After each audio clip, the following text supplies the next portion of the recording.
हाँ सांग मैंने आज सका मुझे पलि आसी सबुठ बड़ हाट से बारिकपुर हाट एमती हाट आपण मैंने जीवन के देखी नथिबे। यही बाट दे गला बेले से बाहानगा ट्रेन दुर्घटना कथा मन पड़गले एबे भी देहरे सिहर उठी पड़ी भारी दुखद घटना थिला सेटा। एबे देखंतु मु हाटर आसी पहुंची गलिनी केते बड़ हाट देखुचन तो मु भी प्रथम थर आसी हेले देखिकी तो मो आखि रही गलानी। एठी आपण माने जा खोजिए सब पाइबे परिबा पाखरु आरंभ करी पिला मानकर पैंट शर्ट एवं घर कना जिनस सब अच्छे। सबुठार बड़ कथा हूँ हाटर सबुठार बहुत कम रेट सब जिनस पत्र ये सब मिले खाली से माछ बजार देखो जीवंत माछ पूरा फ्रेश माछ आपण मैंने पाइपर। चलते देखा शुखुआ बजार विभिन्न प्रकार शुखुआ ये मिले देखो केते प्रकार शुखुआ आपण मैंने देखिपारे।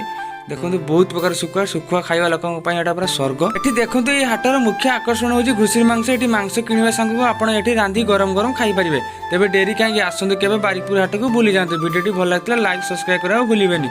रही जय जगन्नाथ।